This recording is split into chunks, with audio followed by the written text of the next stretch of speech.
all the graduating classes who have gone before us.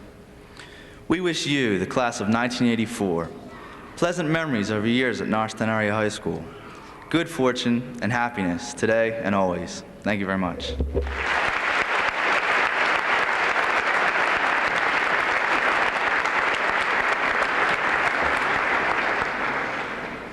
It's wonderful to be here and join with all of you and this year's graduates in the joyous celebration of their successful completion of high school. I bring congratulations and best wishes to the class of 1984 from Ed Borowski and the rest of the school directors. Ed Borowski called the other night to give his personal message to the class of 1984. I am sorry that I cannot be here tonight. However, my heart is with you. You are about to embark on a new phase of your life, a special phase that is important to you. I too am embarking on a new phase. Hopefully, both will be successful. I wish you well. Never forget that you are from Norristown, and be proud of being from Norristown. Best of luck in the future. We are sorry to lose Ed, and we wish him well also. I have one bit of advice for you seniors that I hope you will consider seriously as you leave high school and take on the world. They are just 10 little words, but together they have a message well worth repeating to yourselves. If it is to be, it is up to me. Your hopes and your dreams depend on what you do. Your destiny is in your hands. To the graduates with initiative and desire, the world is your oyster. It is my privilege and pleasure to introduce the commencement speaker, although I can think of no one in this community who is less in need of an introduction. So please give a warm welcome to our man in Harrisburg, a member of the Pennsylvania House of Representatives, the Honorable Joseph Lassinger.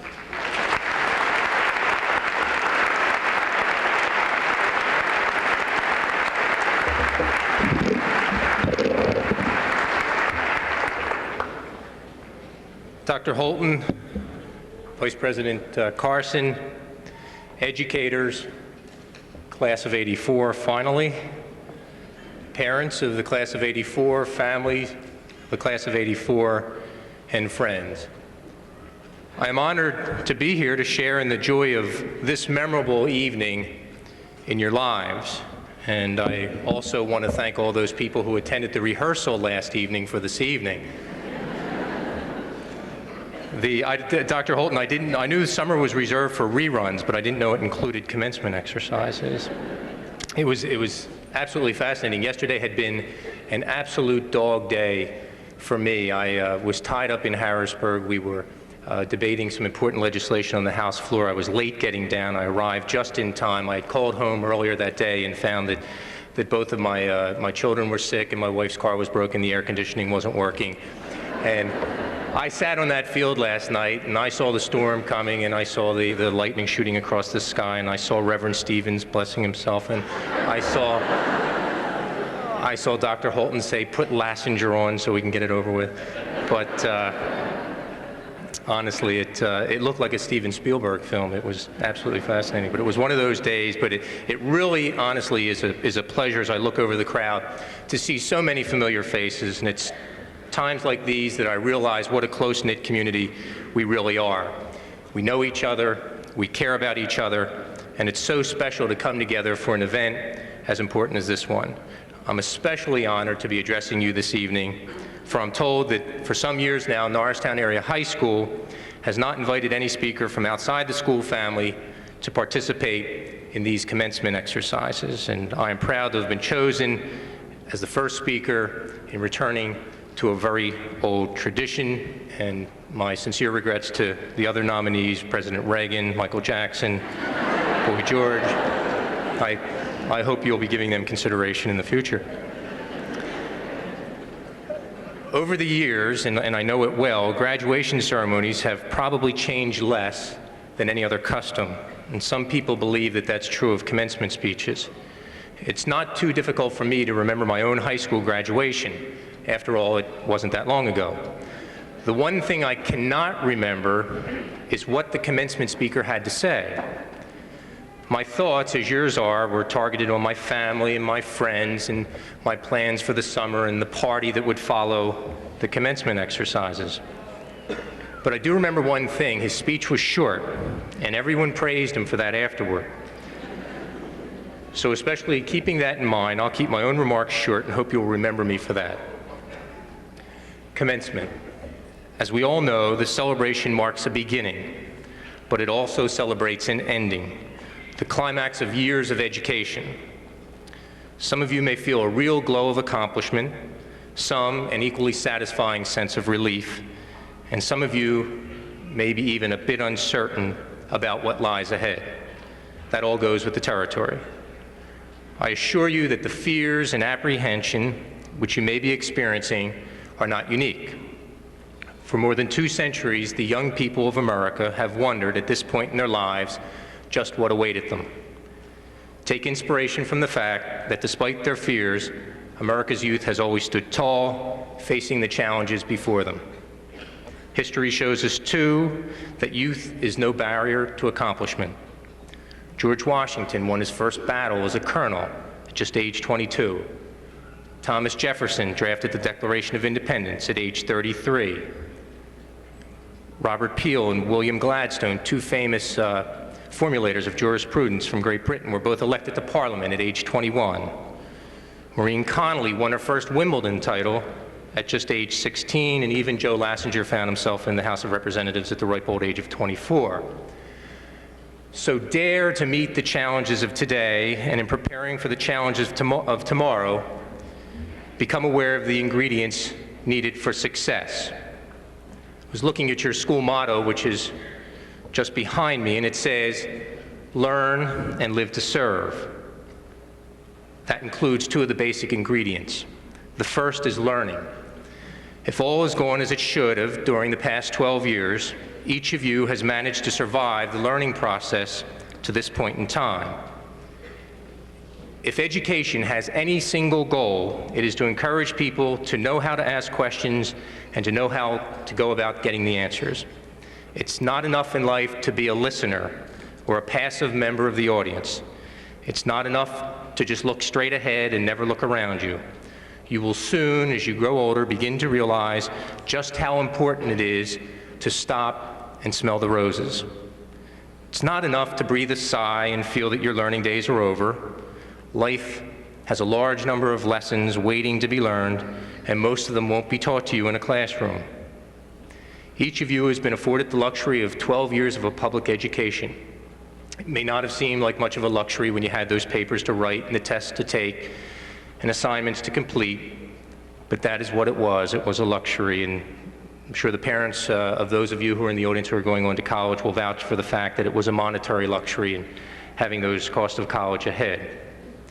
You too will soon learn to appreciate the advantages that you had at Norristown Area High School. You will know that when your teachers loaded you up with homework, they had your interest at heart. You will know that you have been working with the finest educators in the Commonwealth. You will know that you've had the most up-to-date equipment, and that what you have chosen to learn will be your foundation for life as an adult in your community. That's how the whole week is going. The second ingredient for success, also within your school motto, is live to serve. Serving your fellow man does not mean subjecting yourself to the will of others.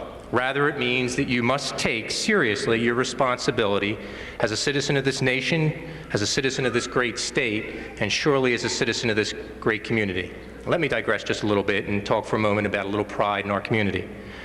I mentioned earlier that we're a close-knit community, and we are. No matter where you go, you meet a friend, a neighbor, a family member. Even when you travel widely, as I have the opportunity to do, you meet someone who has ties to Norristown. Be proud to be who you are, and be proud of where you come from, which Vice President Carson just mentioned. As a Norristown High School graduate, you are second to none. More and more I read in metropolitan newspapers and national magazines about the accomplishments of Norristown people. Charlie Blockson, a good friend and one of the nationally, internationally recognized black historians, is becoming more and more known for his work in that field. And of course, everyone knows of Tommy Lasorda. Tommy's especially proud of Norristown. He mentions it at every opportunity he gets. If you know, when the Dodgers were recently in town, one reporter was interviewing Tommy, and he said that he was from Philadelphia. Tommy was quick to correct that error and said, "I'm from Norristown, and I'm proud of it."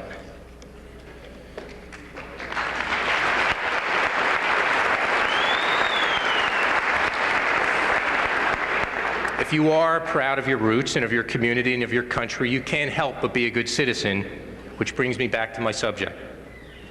President Theodore Roosevelt once said, "The first requisite of a good citizen in this republic of ours is that he shall be able and willing to pull his own weight." Your education has prepared you to do that, and more. Use your talents to help your fellow man, for it is likely that one day you will need his help in return. A wise man once said, "What we have done for ourselves alone dies with us. What we have done for others and the world remains and is immortal." Participate in community affairs, express your thoughts, express your opinions. You all know that one way to do that is to vote in every election, and don't worry just about the presidential elections, worry about your local elections. Above all, never take your rights as a citizen for granted. We are fortunate enough to live in a country that places freedom above all else. By leading a life of compassion and service, you will help to ensure that the United States remains a free, democratic society. Your parents, and I have young children and I know what they were trying to do for you, have set about to make your lives better than their own. And I too have set that goal for my children at my age now. I suppose it's not considered cool to be wandering around and saying, "Well, I'd like to do something to make this world a better place to live in." But I can assure you the only possible way for that to happen is for each of you to serve in your own way. The final and perhaps most important ingredient necessary for success is the courage to dream. Throughout history, we can see that better tomorrows are the fruits of yesterday's dreams. Woodrow Wilson once said, "We grow great by dreams. All big men are dreamers. They see things in the soft haze of a spring day or in the red fire of a long winter's evening." Some of us let these great dreams die, but others nourish and protect them. Nurse them through bad days till they bring them to the sunshine and light, which always comes to those who sincerely hope that their dreams will come true. Dare to dream. Those without vision are without hope. They stagnate in a world characterized by despair and by self-pity. Set a goal. You heard one of the previous speakers say, it matters not how high you aim. What is important is that you make the effort. And once you have your goal, don't be afraid to pursue it.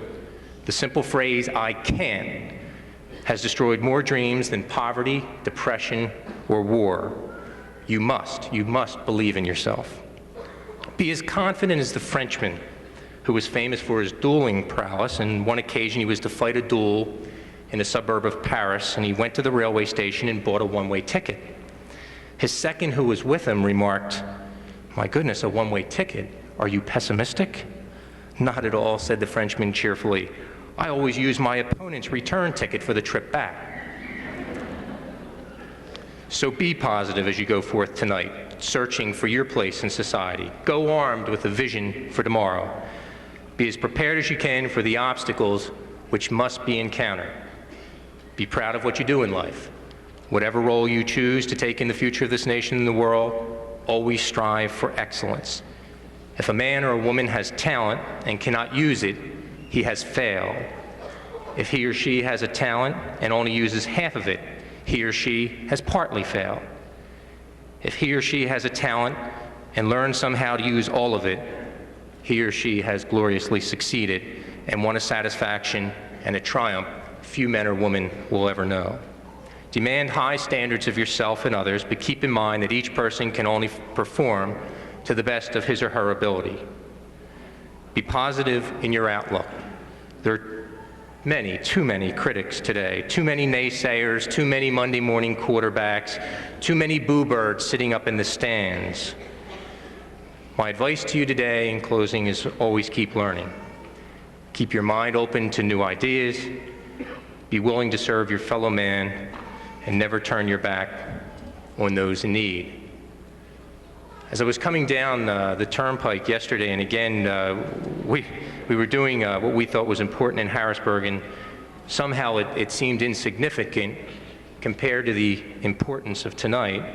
It had a sobering effect on me in that it taught me that I was getting older, and it taught me that I also had a responsible position in life, and I should act responsibly. But it was important in that it was a watershed period for all of you graduates. I mentioned that I have 2 children. I have a son who will be 4 this summer and a daughter who will be 2, and they're very important to me. You'll be the people making the decisions for my children. You'll be making the decisions that affect the health, the safety, and the welfare of my children. I want you, as those decision makers formulating the future for my children, to be the best and to be the brightest. I also want you to know that as you look to the person on your left or to your right, or as you look to your parents later this evening or later this summer, that you'll understand that you didn't get here alone, and it was with the support of the educators and the administration here at Norristown High School, and it was with the support, both morally and financially, of your parents, your families, and your friends. So never stop dreaming. Today's dreams will become tomorrow's realities. I salute you all for your accomplishments. I congratulate you on the completion of this phase of your education. And as this commencement marks the beginning of a new part of your life, my sincere best wishes go with each and every one of you. God bless you.